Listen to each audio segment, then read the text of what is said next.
हद निगाह में बेहतरी मोटरवे M3 और M11 को ट्रैफिक के लिए खोल दिया गया है।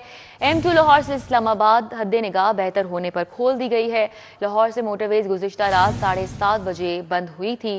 अभी मुख्तलिफ मुकामात पर मोटरवेज को हद निगाह में बेहतरी के बाद खोला गया है। मजीद अपडेट कर रहे हैं वकास अहमद। जी वकास। जी बिल्कुल, लाहौर से तमाम मोटरवेज़ को ट्रैफिक के लिए खोल दिया गया। तकरीबन 15.5-16 घंटे मोटरवेज़ ट्रैफिक के लिए बंद रही थी। गुज़िश्ता रात 7:30 बजे करीब लाहौर सियालकोट मोटरवे को बंद किया गया था। फिर 9 बजे लाहौर इस्लामाबाद मोटरवे को बंद किया गया था। फिर इसी तरह से M3, M4, M5 को भी बंद कर दिया गया था। लेकिन अब विजिबिलिटी बेहतर होने के बाद तमाम मोटरवेज़ को जो कि धुंध की वजह से बंद थे उनको ट्रैफिक के लिए खोल दिया गया है। जी ठीक है, बहुत शुक्रिया वकास हमारे साथ आगाह कर रहे थे। शहर में धुंध छटने लगी है, सूरज जलवे बिखेरने लगा है। मौजूदा दर्जा हरारत 8 डिग्री तक जा पहुंचा है। 3 किलोमीटर फी घंटा की रफ्तार से हवाएं चलने का सिलसिला भी जारी है। आज बारिश का इम्कान नहीं है। मौसम आज सर्द और खुश्क रहेगा। माहिरीन की जानिब से ये पेशगोई की जा रही है, जबकि 20 से 23 जनवरी के दौरान शहर में बारिश मुतवक्के है। समरा फातिमा हमारे साथ है, मजीद अपडेट करेंगे। जी समरा। शहर लाहौर में अब धुंध के बादल आहिस्ता आहिस्ता छट रहे हैं। सूरज भी जलवागर हो चुका है और सूरज इस वक्त जो है वो अपने किरणें भी बिखेर रहा है। साथ ही साथ ठंडी हवाएं चलने का सिलसिला भी जारी है। इस वक्त भी 3 किलोमीटर फी घंटा की रफ्तार से हवाएं चल रही हैं। सर्द मौसम बरकरार है और इस वक्त भी जो है वो सर्दी महसूस की जा रही है। मौजूदा दर्जा हरारत 8 डिग्री सेंटीग्रेड है, जबकि आज ज़्यादा से ज़्यादा दर्जा हरारत 14 डिग्री तक जाएगा और कम से कम 6 डिग्री सेंटीग्रेड रहने के इम्कान हैं। हवा में नमी का तनासुब 92% तक है। महकमा मौसमियात की जानिब से यही कहा जा रहा है कि आइंदा 24 घंटों तक शहर का मौसम सर्द रहेगा, खुश्क रहेगा। बारिश के फिलहाल आज और कल जो है वो कोई इम्कानात मौजूद नहीं हैं। अलबत्ता जो है महकमा मौसमियात की जानिब से 20 से 23 जनवरी के दौरान बारिश के इम्कानात जाहिर किए जा रहे हैं और ये भी कहा जा रहा है कि गरज चमक और तेज़ हवाओं के साथ जो है वो शहर लाहौर में बारिश के इम्कानात मौजूद हैं। बारिश हुई तो सर्दी की शिद्दत में भी इजाफा होगा। अलबत्ता धुंध में जो है वो कमी ज़रूर देखने में नजर आएगी। अभी जो है हमें ये नज़र आ रहा है कि सुबह और रात के औकात में जो है वो शदीद धुंध होती है, जिसकी वजह से शहरियों को भी सफ़र करना पड़ता है और साथ ही साथ जो है वो हद निगाह भी इंतहाई कम होता है। और शहरियों से भी यही अपील की जा रही है कि जब धुंध ज़्यादा हो तो ऐसे में सफ़र से गुरेज किया जाए। फोक लाइट्स का इस्तेमाल हर सूरत यकीनी बनाया जाए और साथ ही साथ डॉक्टर्स की हिदायत पर भी अमल दरामद किया जाए। सर्दी से बचाव के लिए भी एहतियाती तदाबीर इख्तियार किए रखें। दूसरी जानिब अगर फ़िज़ाई आलूदगी के हवाले से बात कर ली जाए तो फ़िज़ाई म्यार जो है वो बेहतर रिकॉर्ड किया जा रहा है। इस वक्त भी जो है आलूदगी की शरह 153 तक रिकॉर्ड की जा रही है। लेकिन लाहौर के कुछ इलाके ऐसे हैं जिनकी फ़िज़ा अभी भी गैर सेहत बख्श है, जिनमें चमन पार का इलाका शामिल है और इस वक्त वहाँ पर जो है वो आलूदगी की शरह 300 से भी ज़्यादा है। और माहिरीन की जानिब से शहरियों से यही कहा जा रहा है कि अभी भी लाहौर की फ़िज़ा आलूदा है तो शहरी जो है वो एहतियात करें। चमन पार्क के तरफ में आलूदगी की शरह 396 रिकॉर्ड की जा रही है। केंट के तरफ में 231, जबकि वर्की रोड के तरफ में आलूदगी की शरह 224 तक रिकॉर्ड की जा रही है। ठीक है, बहुत शुक्रिया समरा। लाहौर एयरपोर्ट के तरफ धुंध के बायस फ्लाइट ऑपरेशन मुतासिर 5 परवाजें मनसूख 9 से ज़ायद ताखीर का शिकार रहीं। अबू धाबी से लाहौर आने वाली इत्तेहाद एयर की परवाज EY 284 मनसूख। लाहौर से अबू धाबी जाने वाली इत्तेहाद एयर की परवाज EY 285 भी मनसूख और लाहौर से दुबई जाने वाली एयर ब्लू की परवाज PA 410 भी मनसूख हो गई। मजीद कौन कौन सी परवाजें मुतासिर हुई हैं, ताखीर का शिकार हैं, सईद अहमद सईद डिटेल्स बता रहे हैं। जी सईद। जी बिल्कुल, लामा इकबाल इंटरनेशनल एयरपोर्ट की तरफ में जो धुंध थी आज सुबह सवेरे, उसकी वजह से रनवे के ऊपर जो निगाह थी वो शदीद कम होने की वजह से परवाज़ों का शेड्यूल है वो मुतासर हुआ है, जिनमें 5 परवाज़ें मनसूख की गई हैं, जिनके अंदर अबू धाबी से लाहौर आने वाली इत्तेहाद एयर की परवाज़ EY 284, जबकि लाहौर से अबू धाबी जाने वाली इत्तेहाद एयर की परवाज़ EY 285 को है मनसूख कर दिया गया है। लाहौर से दुबई जाने वाली एयर की परवाज़ थी ये 410 है वो मनसूख की गई है। बहरीन से लाहौर आने वाली फ्लाइट की परवाज 93531 को मनसूख करने का फैसला है वो किया गया है। इस तरह अंदरूनी मुल्क चलने वाली कराची जाने वाली परवाज है एयर ब्लू की PA 401 है वो मनसूख कर दी गई है। जद्दा से लाहौर आने वाली एयर खिया की परवाज PF 717 जो है वो 12.5 घंटे की ताखीर के बाद है वो लाहौर पहुंचेगी। इसी तरह कराची से लाहौर आने वाली जो परवाज है फ्लाइट की 9P 840 वो 2.5 घंटे तारीख का शिकार है वो हो चुकी है। ठीक है, बहुत शुक्रिया सईद हमारे साथ है। सईद, दूसरी जानिब हमें आगाह कीजिएगा, ट्रेनों का शेड्यूल भी मुतासिर हुआ है, इस हवाले से क्या डिटेल्स हैं आपके पास? कौन कौन सी ट्रेनें हैं जो कि ताखीर का शिकार हैं? ये बिल्कुल कराची और कोयटा से लाहौर आने वाली तकरीबन 9 से ज़्यादा ट्रेनें हैं जो दुर्घटना का शिकार हुई हैं, जिनमें कराची से आने वाली जो पाकिस्तान एक्सप्रेस है वो 4 घंटे 25 मिनट ताखीर का शिकार हो चुकी है। लामा इकबाल एक्सप्रेस जो है वो 3 घंटे 40 मिनट, रहमान बाबा 3 घंटे 35 मिनट, जबकि पाक बिजनेस एक्सप्रेस जो है वो 3 घंटे 10 मिनट की ताखीर का शिकार है वो हो चुकी है। इस तरह कोयटा से लाहौर आने वाली जाफर एक्सप्रेस जो है वो 3 घंटे, कराची से लाहौर आने वाली वाम एक्सप्रेस जो है वो 2 घंटे 50 मिनट, कराची एक्सप्रेस जो है वो 2 घंटे 45 मिनट, जबकि जो कराक्रम एक्सप्रेस है वो 2.5 घंटे की ताखीर का शिकार है वो हो चुकी है। तेजगाम एक्सप्रेस जो है वो 2 घंटे 10 मिनट, खैबर मेल जो है वो 1 घंटे 30 मिनट की ताखीर से लाहौर है वो पहुंचेगी। जी ठीक है, बहुत शुक्रिया सईद, हमारे साथ थे, तफसीलन आगाह कर रहे थे। दूसरे सूबों और विफाक में रजिस्टर्ड गाड़ी मालिकान के लिए अच्छी खबर है। दीगर सूबों और विफाक में रजिस्टर्ड गाड़ी मालिकान अब पंजाब में अपनी गाड़ी ट्रांसफर करा सकेंगे। शहरी ट्रांसफर फीस के साथ मामूली फीस अदा करके गाड़ी रजिस्टर्ड करवा सकेंगे, ये कहना है उमर शेर चट्ठा का। मजीद क्या कहते हैं इस हवाले से जान लेते हैं अली साही से। जी अली साही। और समेत पंजाब भर में लाखों की तादाद में ऐसी गाड़ियां हैं जो दूसरे सूबों में या वफाक में रजिस्टर्ड हैं, लेकिन वो पंजाब में ही चलती हैं और उनके मालकान जो है वो यहाँ के रोड इस्तेमाल करते हैं, यहाँ को जो सहूलियात हैं उनको इस्तेमाल करते हैं, लेकिन जो टोकन टैक्स है या ट्रांसफ़र फ़ीस है वो दूसरे सूबों में या वफाक में देते हैं। इसी हवाले से पंजाब हुकूमत की जानब से एक बड़ी मंजूरी दी गई है कि जो दूसरे सूबों की गाड़ियाँ हैं वो पंजाब में री रजिस्टर्ड हो सकेंगी। इसी हवाले से हम बात करेंगे DG एक्साइज उमर शेर चट्ठा से। सर बताइएगा कि जो दूसरे सूबों की गाड़ियाँ हैं उनकी पंजाब में रजिस्ट्रेशन के लिए क्या क्या चीज़ें ज़रूरी होंगी ताकि जो शहरी हैं उनको दूसरे सूबों में ट्रांसफ़र ना करवानी पड़े या वहाँ पे जाकर टोकन टैक्स की अदायगी ना करनी पड़े। देखें, पंजाब के जो रेजिडेंट्स हैं, जो पंजाब से कंपनीज बिलोंग करती हैं या पर्सनस जिनकी रहाइश पंजाब में है, अगर उन्होंने दूसरे सूबों की गाड़ियाँ, बसें, ट्रक, कारें वो रखी हुई हैं और वो इस्तेमाल करते हैं, तो हमने उनकी सहूलत के लिए और गवर्नमेंट के फाइनेंशियल बेनिफिट के लिए वो हम दोबारा री रजिस्टर करेंगे। उसकी फ़ीस काफ़ी नॉमिनल है और वो ट्रांसफ़र फ़ी जब अपने नाम पे दूसरे सूबे से, सिंध से गाड़ी ख़रीदते हैं, KP से, इस्लामाबाद से, तो अपने नाम पे ट्रांसफ़र करना चाहते हैं, उनका लोकल डाटाबेस पंजाब में एंट्री हो जाएगी, उन्हें पंजाब का नया नंबर मिलेगा और गवर्नमेंट का इसको बेनिफिट होगा। हमें एनुअल जो टैक्स है, motor vehicle tax, token tax, उसके नेट में ये शामिल हो जाएंगे। पंजाब के टैक्स नेट में गवर्नमेंट ऑफ पंजाब को इसका फ़ायदा होगा और अगर वो इधर ही कॉन्टीन्यूस इस्तेमाल में है तो फर्दर उनकी वेरिफिकेशन, उनकी हर तरह की सिक्योरिटी, उनके डेटाबेस की एश्योरेंस और फिर मोटर व्हीकल की वैल्यू वर्थ जो आफ्टर सेल प्राइस है उस पे काफ़ी मार्केट के डायनामिक्स इस तरह के हैं कि लोगों को भी इसमें सहूलत मिलेगी और फ़ायदा मिलेगा। इसमें हमने जो कानून है वो हमें इसकी इजाज़त देता है। हमने PITB के साथ मिलकर इसका डाटाबेस बनाया है। अगर वो गाड़ी दूसरे सूबे के डाटाबेस में आपके नाम है, हम उसे ट्रांसफ़र करेंगे पंजाब में आपके नाम पे।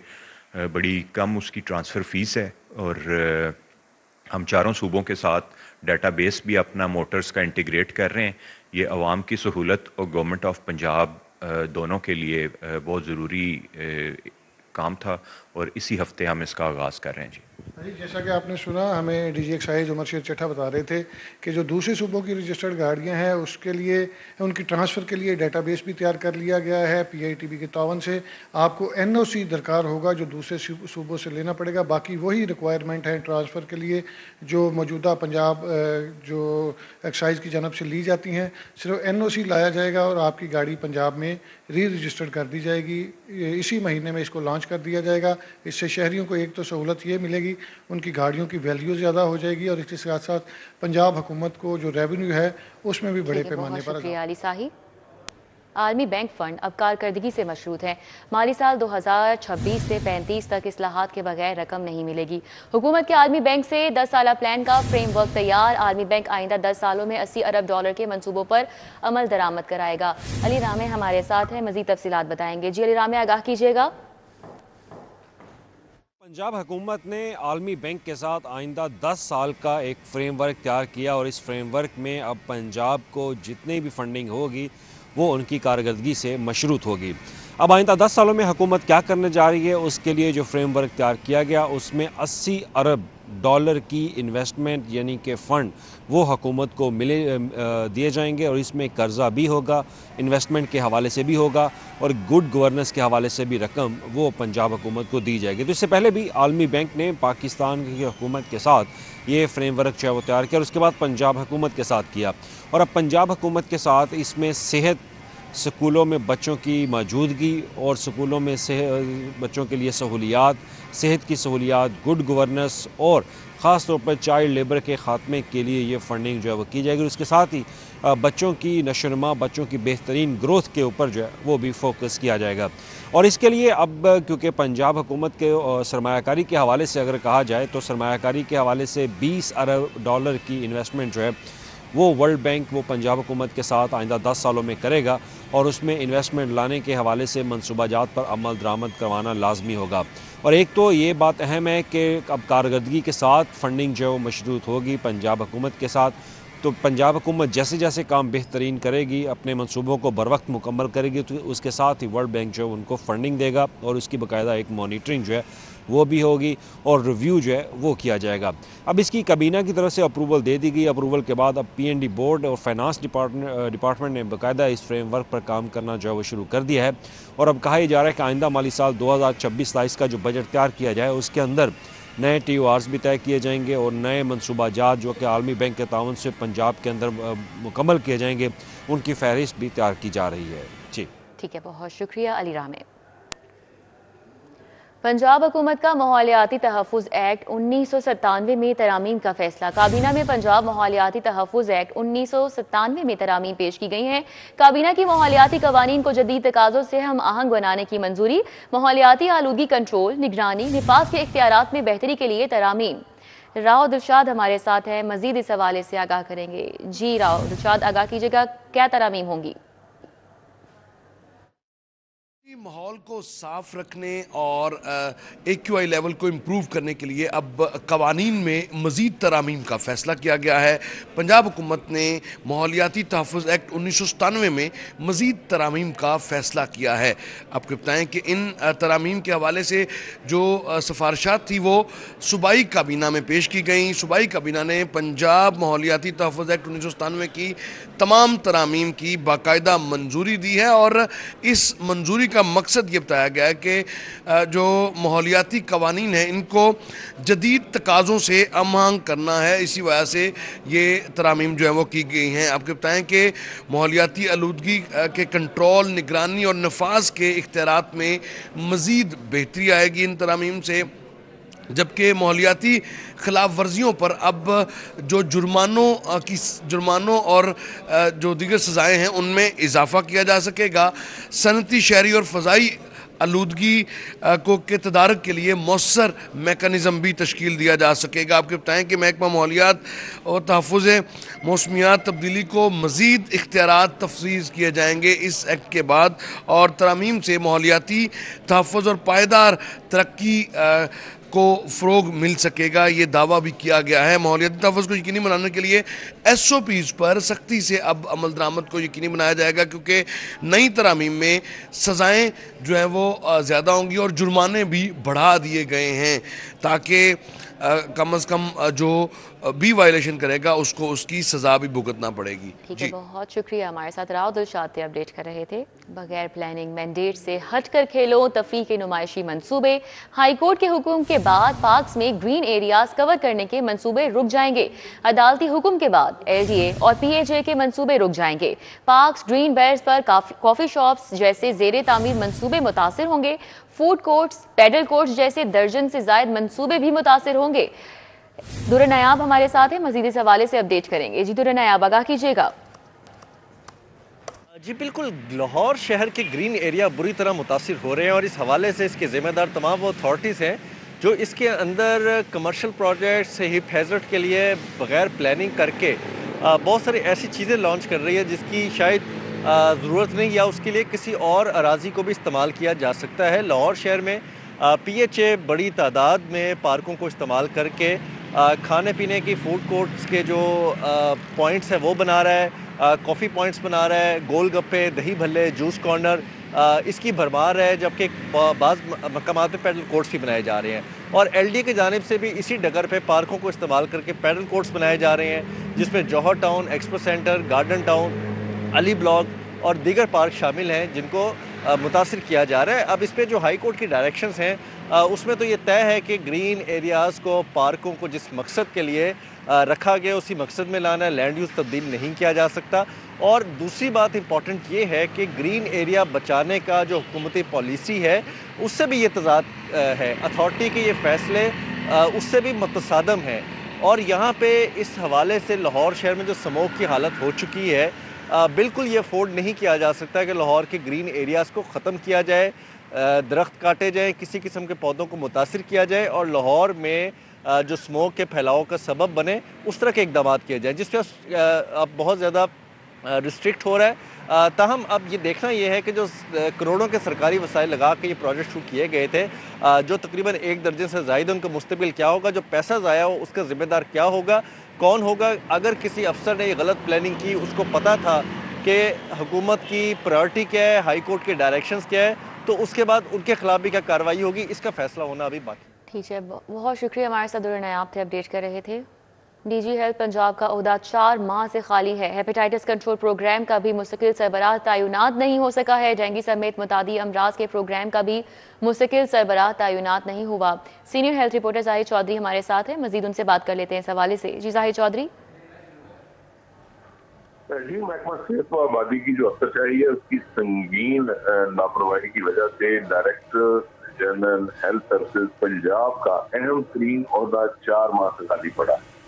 4 माह से डीजी हेल्थ का ओहदा जो है वो सितंबर से ही खाली हुआ था और उसके बाद से अब तक जो है वो किसी रेगुलर जो है वो डीजी जो है वो किसी को तैनात नहीं किया जा सका और बदस्तूर जो है वो महकमा सेहत व आबादी अपने तौर से जो आर्जी चार्ज है वो देकर काम चलाने की कोशिश कर रहा है। हालांकि इसका आर्जी चार्ज भी डीजी हेल्थ पंजाब के होने का वो SLGAD के जरिए हुकूमत पंजाब ने देना है, लेकिन उसके लिए भी कोई तरद्दुद नहीं किया गया, बल्कि खुद से ही महकमा सेहत जो है वो इस डंग टुबाऊ पॉलिसी पर कारबंद है। दूसरी जानिब हेपेटाइटिस कंट्रोल प्रोग्राम, इसके अलावा डेंगू की रोकथाम और दीगर मुतअद्दी अमराज जो है उनकी जो रोकथाम है उसके प्रोग्राम का सरबराह भी मौजूद नहीं है और ये दोनों प्रोग्राम जो है वो भी मुश्किल जो है वो सरबराह से महरूम है। आर्जी चार्ज देकर इन दोनों पर भी जो है वो जूनियर अफसरान के जरिए काम चलाने की कोशिश की जा रही है।